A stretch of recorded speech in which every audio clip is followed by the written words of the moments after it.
In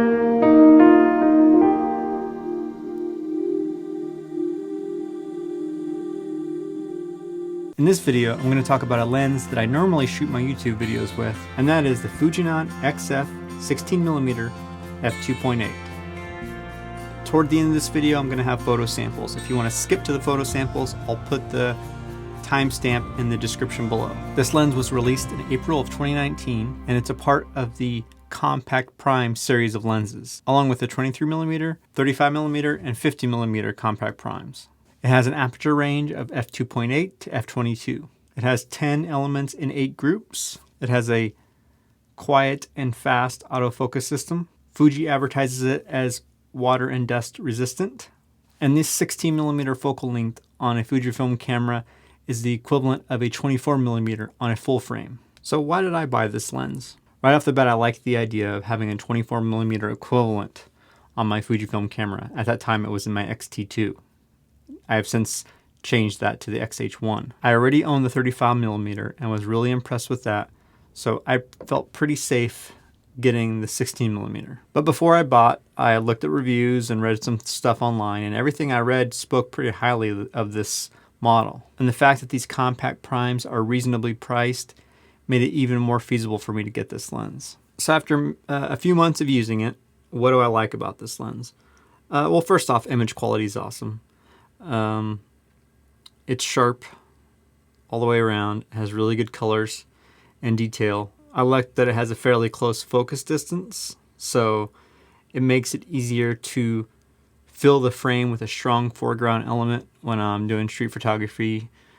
I haven't used this for landscape yet, but it should serve a similar purpose for landscape. Oftentimes when I'm out in the desert areas of Las Vegas, getting a Joshua tree or something in the foreground really helps make the background pop. So having that flexibility for a close focusing distance is handy. It's been really handy for video. The wide angle has made it really handy for me to record these videos. For instance, as you can tell, since I'm not using this for this video, I have to use a manual focus 24mm FD lens from Canon. And that's the widest lens I have that I can adapt to my Fuji camera right now. So I'm a little closer in frame than I would be when this lens is on there. But for video, it's been really, really sharp and detailed and easy to work with. Obviously, it's really compact. It's not the thinnest lens ever, but it's pretty close. I mean, I think the only lenses that are smaller than this in the Fuji lineup are the 18mm and 27mm lenses. So it's not pancake size, but it's pretty small. And that small size has been really nice. Makes it easy to carry around. It's really light, yet you're not sacrificing quality for that small size. I rarely try to push the idea that my camera or lens are weather resistant.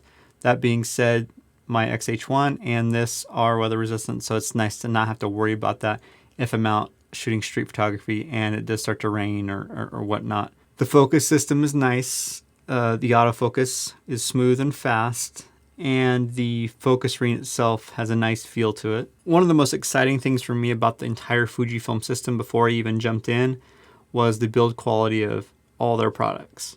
So every camera I've owned from Fuji, and especially the X-T2 and X-H1, have a really, really, really good solid build quality to them. A lot of it is metal, the core of it's metal, and that translates to a lot of their lenses, including these compact primes. The lens itself is a lot of metal, obviously including the mount. So it feels like a high quality lens. On these specific compact primes, it doesn't feel like they compromise build quality in order to get the price down. This, including my 35mm f2, both feel really, really well made.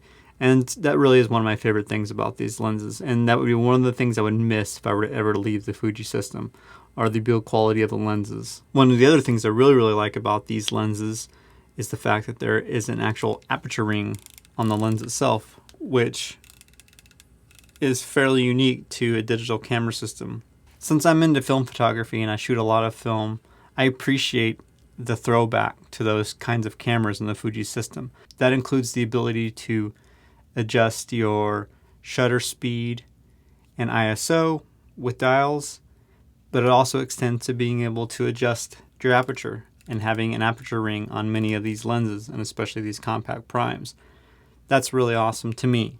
Yes, it gives you a nostalgic feel being able to switch those things manually, but there is a benefit too.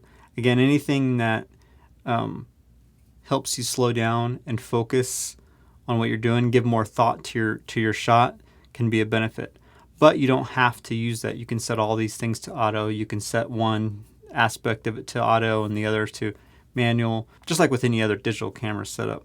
But I can also shoot these Fujifilm cameras with these lenses, much like I would shoot a camera like this FTB and this manual lens, where there's a ring for the aperture control, a place to adjust the shutter, and ISO. So that tactile feel, that physical aspect of it, really is something I appreciate about this whole system. And again, it would be something I would miss if I were to leave it. Again, I'll show some image samples in a little bit, and that will speak to the actual quality of the lens itself. But there's something about the Fuji system and these compact primes specifically for me that can't really be expressed in a picture or on stats or whatnot.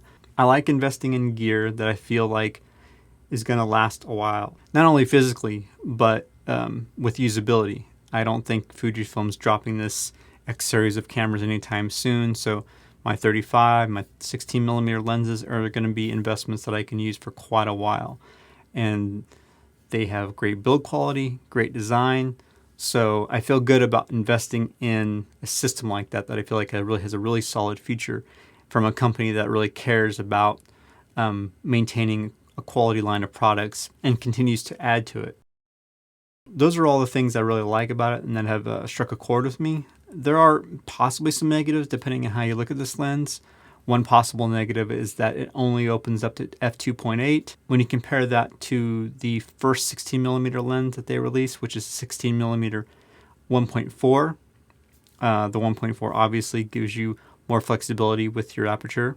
Another possible negative is that the focus ring doesn't have hard stops at the beginning and end. Much like the Canon STM lenses, it just keeps spinning.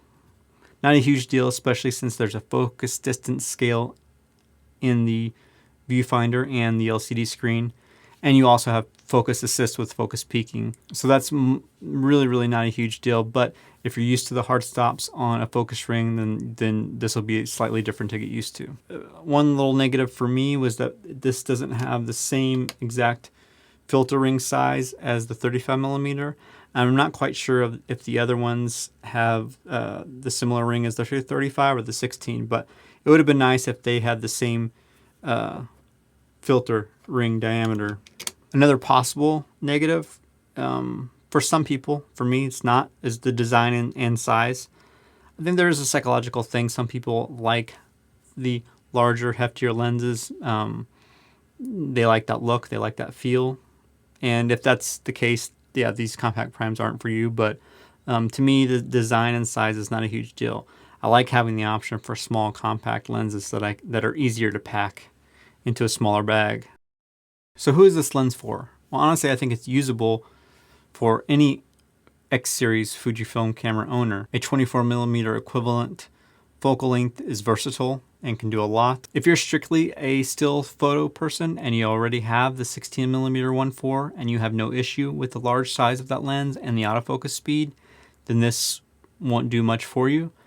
But if you like that focal length and you want something smaller with fast autofocus, still good image quality that can't open up quite as wide, then yeah, this is a great lens to add to your kit. Or if you want something that's a little more video friendly because of the autofocus system, then that's another reason to get this one. Having owned two compact primes now and using them extensively for photo and video, I can say that really any lens in this compact prime lineup would be a great choice for a first prime lens for a Fujifilm camera owner. Now, which one to get in that lineup would be depending on what you use, what your favorite focal length is.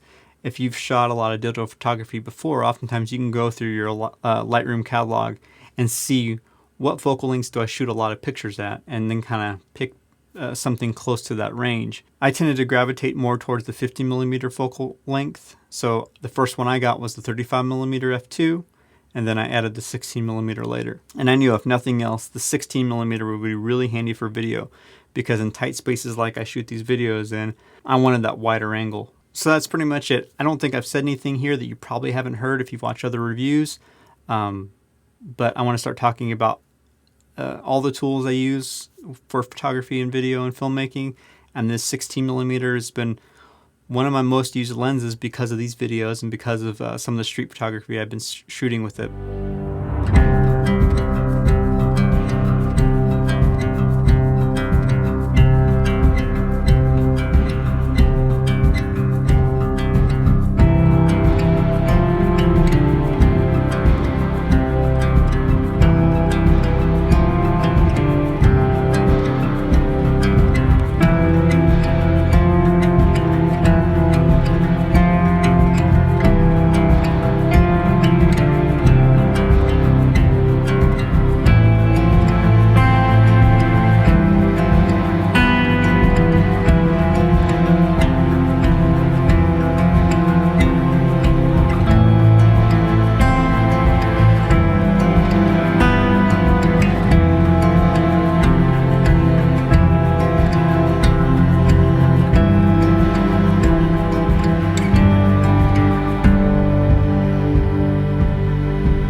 So if you own a Fujifilm X series camera or thinking about it, just know there are some great lens options for you, including slightly wider focal lengths like the 16mm, and it's hard to compete with the image quality per dollar on some of these compact primes. So thanks again for watching. As always, please like and subscribe if you haven't already done so, and stay tuned because I'm going to do a lot more videos on my Fujifilm gear in the future. Thanks again. Talk to you soon.